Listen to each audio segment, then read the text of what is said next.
This is an iHeart podcast.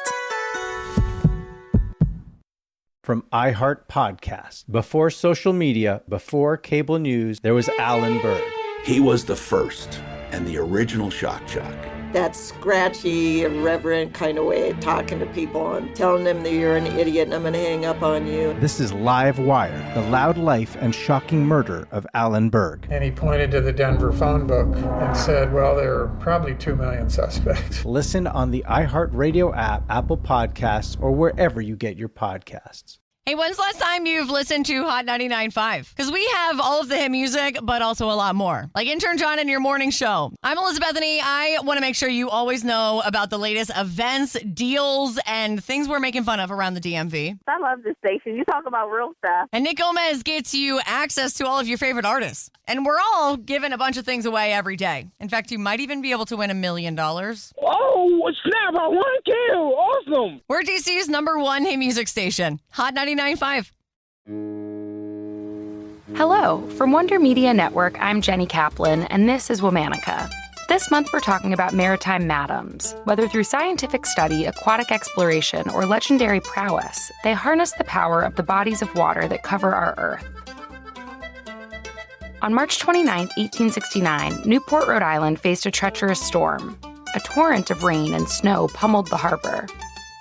2 unlucky soldiers, having already lost their guide to the raging waters, clung to the hull of a capsized boat. Panicked, freezing, and nearly unconscious, the men prepared to meet their maker. That is, until another boat came beating toward them with the shadowy figure of a woman at its bow. Let's say ahoy to the guardian angel of Newport, Ida Lewis. Ida was born Ida Wally Zaradia Lewis on February 25, 1842 in Newport, Rhode Island. Her father was appointed as keeper of the Lime Rock Lighthouse during Ida's childhood. Lime Rock consisted of a cluster of limestone boulders a couple hundred yards from the shore. To the left sat the charming city of Newport. To the right sat Fort Adams, a military stronghold. And it was right there on Lime Rock that Ida and her family lived in a square 2-story brick house. Ida was a strong swimmer and could often be found rowing around the harbor in her free time. Her father taught her how to save someone from drowning. She regularly accompanied him in his work, and as a result became an accomplished oarswoman with working knowledge of lighthouse operations. This training proved crucial for Ida. In 1857, her father had a stroke. As a result, he became unable to fulfill keeper duties. Ida's mother assumed his position, but with her husband and 4 children to take care of, times were tough.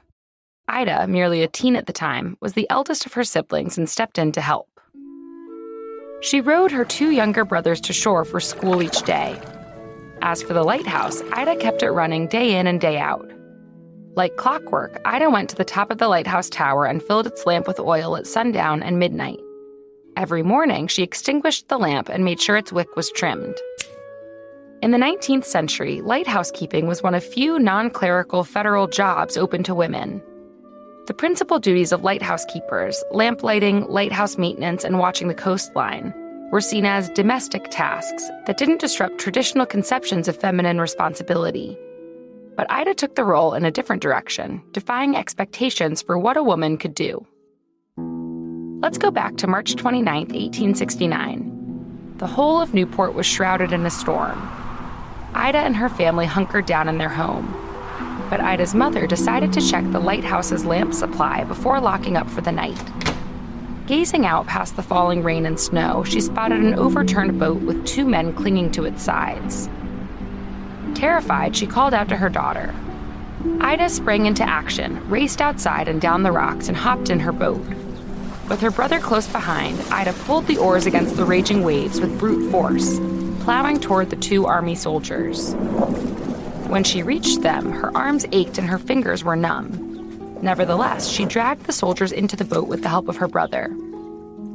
Wearily, Ida rowed the boat, now made heavier with 2 additional passengers, back to Lime Rock.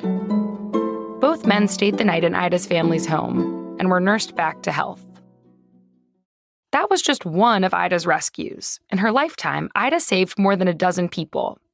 Unofficial records report as many as 36. She'd completed her first rescue at the age of 16.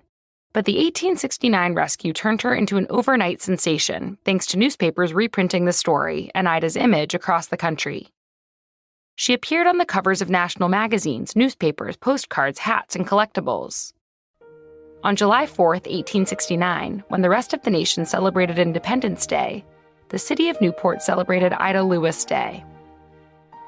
Ida continued to receive gifts and accolades throughout her career, though in her personal life she was quite shy and tried to stay out of the public eye. In 1879, long after her lighthouse keeping duties had begun, Ida was officially appointed keeper of the Lime Rock Lighthouse. She eventually became the highest-paid lighthouse keeper in the nation. While she was timid in the limelight, she continued to be assertive at sea, performing her last rescue in her 60s. Ida died on October 24, 1911. Her body was rowed across Newport Harbor for her burial, carrying her from her beloved post for the last time. It's a post that you can still visit today, but if you do, you won't find Lime Rock. Instead, you'll find the Ida Lewis Rock Lighthouse in its place. All month, we're talking about maritime madams. For more information, find us on Facebook and Instagram at Womanica Podcast. Special thanks to Liz Kaplan, my favorite sister and co-creator. Talk to you tomorrow. From iHeart Podcast. Before social media, before cable news, there was Alan Berg. He was the first and the original shock jock.